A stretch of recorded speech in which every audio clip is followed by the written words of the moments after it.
showing we don't need roads. Guys, good to see you both again. How are we feeling today? Good, thank you. I'm doing so. I gotta tell you, ugly cried. And it's like not even like the cute, not even the cute single tear down the cheek, like that gagging silent cry. Did I make you cry harder, or did he make you cry harder? Who ugly cried you more? Probably you. Listen, I don't want to choose favorites. Yeah, choose. You have to. You have to. We ask. You have to. You ask us questions, we have to answer them. So. Hilary, can I say, Al, you had 2 Oscars. I know it's him. I know it's him. Like it when should is be enough him. enough? That's the right answer. That's the right answer. Lame-o. I got you. No, you do. You deserve that ugly cry. It was good stuff. I'm going to jump into this, and Ms. Swank, I am going to start with you. So much of this movie is about the relationship between a parent and his child. Alan doing an amazing job. And since filming the movie, obviously you've become a mom, which is congratulations. That's huge. I am curious how this new aspect of your life changes this film when you go back and watch it and think about the experience shooting it. Because I would imagine a story about a child fighting to live has got to carry a new weight and a new significance that now that you're a parent yourself. Yeah, 100%. And I know that Alan had talked about that when he got the film, of like the idea of losing one of his children was like, he really was a big part of his saying, oh, I want to be a part of this. And for me, you only have an idea, right? You can empathize and kind of, but then you have your own child and you're like, oh! It's like they are, they're like a part of your body, right? It's like your heart is walking outside of you. And so, yeah, I mean, any experience you have in life, whether it's having children or loss or whatever it may be, you having experience with it, I think makes you better at portraying it. For sure. It's not even close to the same thing, and I'm not trying to compare, but like I love my dog more than, so I can't watch anything with dogs being hurt. I so, get it. I have 5 dogs. I get it. So you can't watch Hot Cheese, is what you're saying. Right, dude. It's too much. I can't. Too much. I can't. Mr. Ritchson, this character is so obviously unlike the massive, larger-than-life action characters that I've loved watching you play. But correct me if I'm wrong, you booked Fast and Furious while filming this, and then kind of had to start getting into shape in the middle of production. So I'm sort of curious, as an actor, how difficult was it to balance those 2 wildly different characters By the way, every I day didn't know going that back and right forth off like the that? bat. Like, no one told me, and I was like, is Alan getting a little bigger and a little tanner as like we were going? It was because you had to like leave the second they said it's a wrap. He was like in the car going bye. Yeah. There wasn't much of a balance, to be honest, and I think what she's saying is true.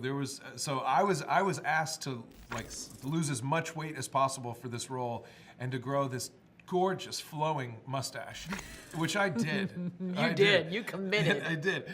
And so I lost 20 pounds for this role coming in, and with like 2.5 weeks to go, I got the call about Fast and joining that franchise, and I was like, I can't show up emaciated with a handlebar mustache, so I might have to tan a little bit. No, that attitude. I might have to pick up a weight or 2. And I remember John Gunn, like with like a week to go in filming, he goes, "Hey man, dude, are you you seem a little bigger. Are you doing something?" And I was like, "Oh yeah, look, dude, I gotta go right after this into this other role." So I started working out pretty hard, and he's like, "Great, all right, well, I guess we're gonna hide it in coats. Can you just like Remember they ease had to off a little reshoot bit?" that scene? You were like, why are we reshooting the scene? He's like, because you don't fit into your shirt anymore, and it goes with another scene. What am I supposed to do? Guys gotta work, gotta eat. I hate it when that happens, man. It's the worst. It's the worst. Ms. Swank, I'm going to cut you loose on this. This year is a big one for you. It is both the 25th anniversary of Boys Don't Cry and the 20th anniversary of $1 Million Baby, which are 2 of my favorite films of all time. Your 2 Oscar roles, 2 of the biggest films of your career. I am sort of curious about what you remember most about those years in your career, and really how those 2 years were either similar or more different than we would expect.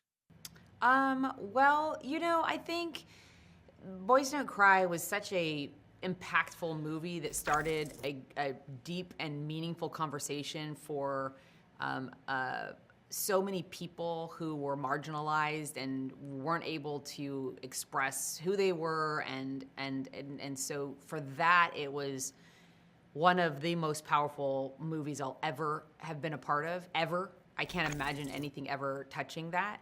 It was a true blessing to be a part of it. And Brandon Tina was born in the same hospital I was born in 2 years before me.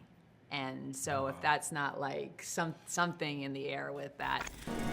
Please don't ask me. I'm asking. You know, a script that was so perfect upon getting it that not one word changed. And it's so rare when that happens. Usually there's copious rewrites and changes until it's a locked picture.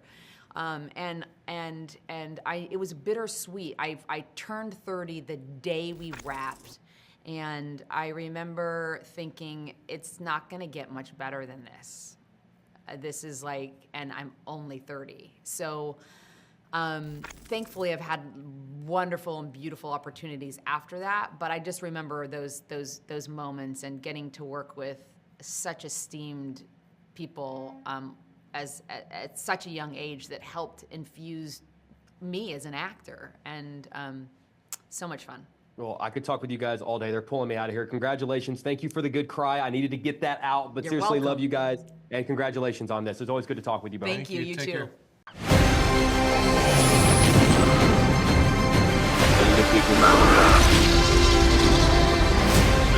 Where we're going, we don't need roads.